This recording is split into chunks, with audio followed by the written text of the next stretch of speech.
Is there really an asset you can own absolutely without banks, brokers, or governments? Michael Saylor thinks there is, and it's Bitcoin.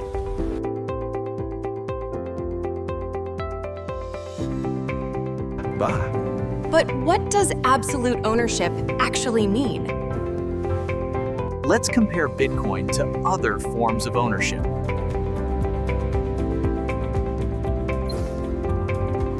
Money in your bank account isn't truly yours. It's the bank's IOU to you. If the bank fails or freezes your account, your access disappears instantly. Stocks and bonds?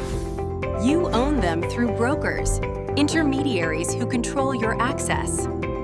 Platforms can stop you from trading anytime, like during the GameStop event. Real estate ownership depends on government records that can be taxed, restricted, or revoked.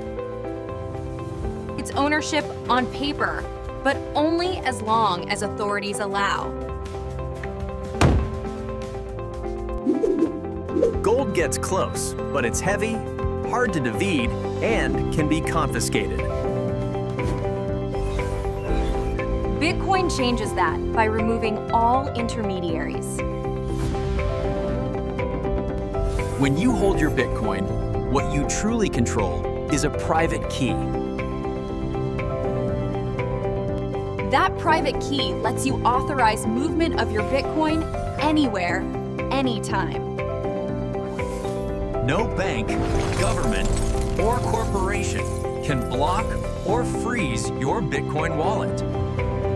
The Bitcoin network is decentralized and permissionless. It can't be shut down. Even if the internet is censored, Bitcoin transactions can move through satellites.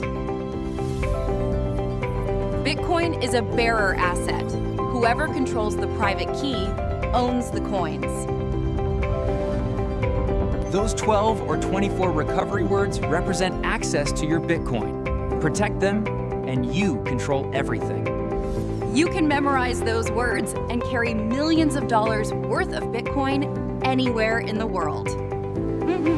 Michael Saylor calls this the power of self-custody, the right to hold value independently. Unlike other assets, Bitcoin ownership doesn't rely on anyone else's promise. You don't need permission, approval, or intermediaries to move your wealth. Bitcoin operates on a global peer-to-peer network. No single entity controls it. That's why Saylor calls it the only perfect property, because no one can take it from you.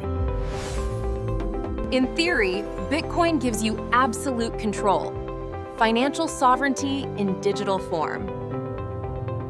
But absolute control also means absolute responsibility. If you lose your private key, your Bitcoin is gone forever.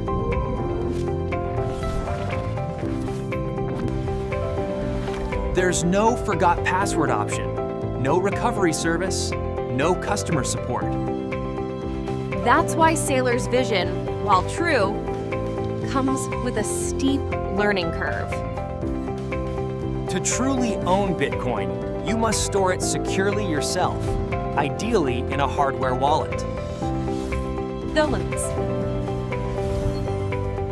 Each method has trade-offs between convenience and security. Those words are your lifeline. Protect them from fire, theft, and exposure. This is called self-custody risk, the danger of losing your access due to human error. Billions in Bitcoin are already lost because holders misplaced their private keys. So while Bitcoin allows perfect ownership, it also punishes carelessness perfectly. For most people, that level of responsibility is uncomfortable. That's why many users keep their Bitcoin on exchanges. But when you do that, you're not really holding Bitcoin. You're holding an IOU. If the exchange fails or freezes your account, your Bitcoin can vanish overnight. When you store your Bitcoin on an exchange, they hold the keys, not you. The private key is what defines ownership on the Bitcoin network.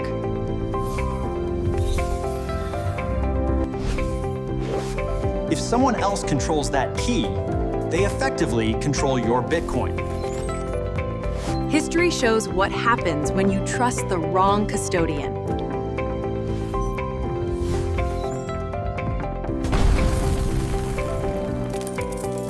Once an exchange fails, users rarely get their Bitcoin back.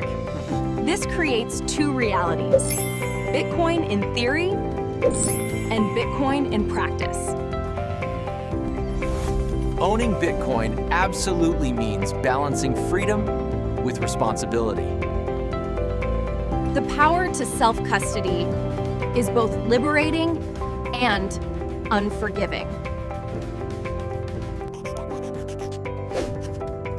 The simplest protection starts with storing your recovery words safely offline.